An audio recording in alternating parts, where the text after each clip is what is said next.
The chair recognizes the gentlewoman from Wyoming. Thank you, Mr. Chairman. I rise in favor of my amendment number 60, which would prohibit the Secretary of Homeland Security from traveling outside of the United States. Mr. Chairman, under Mr. Mayorkas, the Department of Homeland Security is a disaster by every single metric, and he has utterly failed at protecting our country, securing our borders, adhering to the rule of law, and protecting the constitutional rights of the citizens of this country. The southern border is in chaos. We are being invaded by military-aged men from hostile countries around the world, and our cities are being overwhelmed by a mass of humanity and level of migration most likely not seen in world history. At the same time, the Judiciary Committee continues to expose Mayorkas' role in creating, implementing, and enforcing the censorship industrial complex. And the list of failures goes on and on and on and on. Despite Mr. Mayorkas' direct and intentional involvement in the destruction of the borders, boundaries, security, and integrity of the United States of America, he has had the audacity to travel overseas to praise, yes, praise, the importance of the borders in other countries and the benefits of having an orderly transfer of people and goods across the same. Yes, while ignoring the invasion on our southern and northern borders, an invasion that he has facilitated, Mr. Mayorkas actually traveled to a border between Poland and Ukraine to praise, quote, the use of U.S. technology that has been deployed to ensure the safe transfer of people and goods between Poland and Ukraine, end quote. That's right. Even while our border has become a raging inferno, Mr. Mayorkas traveled to view another nation's borders crossing to view and judge their operations, while also meeting and speaking with their border enforcement officers.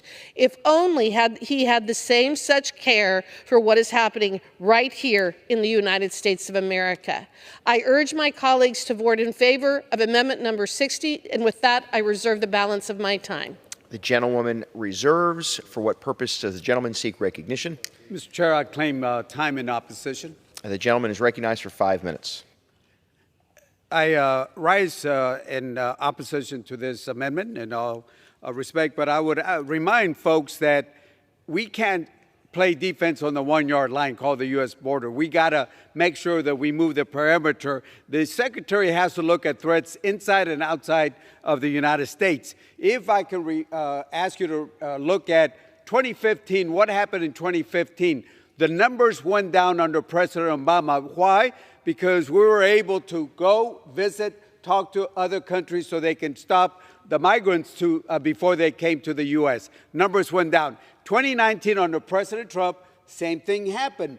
Again, we were able to work with those countries, travel over there, talk to them to make sure that they're able to stop folks before they come over here. The numbers went down.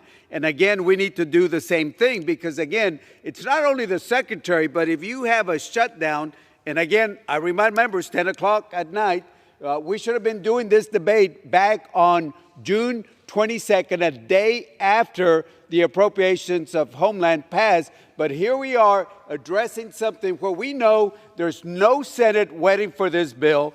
There is no Senate ready that has handled H.R. 2. So again, the best thing to do to avoid the 6th Republican shutdown since 1995 is to sit down with Democrats, do it in a bipartisan way, and address this particular issue. Again, a shutdown would not be helpful for anybody, and I ask folks to please look at this amendment and ask you to reject this amendment. And with that, I yield back the balance of my time. The gentleman yields. The gentlewoman is recognized. With all due respect, I do not believe that Mr. Mayorkas was traveling to other countries to learn how best we could secure our border. In fact, I don't think there's any evidence whatsoever that he's ever traveled to another country and asked them to stop sending their poor to our country to invade our country. The fact is that Mayorkas and his boss, Joe Biden, are the largest human traffickers and drug smugglers in U.S. history. We receive absolutely no benefit whatsoever from Mr. Mayorkas traveling to other countries to observe their functioning borders while ours is burned to the ground. There is no basis, rationale, or benefit for Mayorkas to travel outside of the United States to enjoy the fruits of an ordered society He has failed to do his job and should not be rewarded for such failure by traveling the world at the taxpayer's expense. He needs to leave the visitation and discussions with foreign nations to the State Department. He needs to secure our border and reform his corrupt department. My amendment would prohibit Mr. Mayorkas from traveling outside of the United States while acting as the Secretary of the DHS. I urge all my colleagues to support this amendment, and with that, I yield back. The gentlewoman yields. Members are reminded to refrain from engaging personalities toward the President. The question is on the amendment offered by the gentlewoman from Wyoming. Those in favor say aye. Those opposed say no. In the opinion of the chair, the ayes have it. The amendment is agreed to.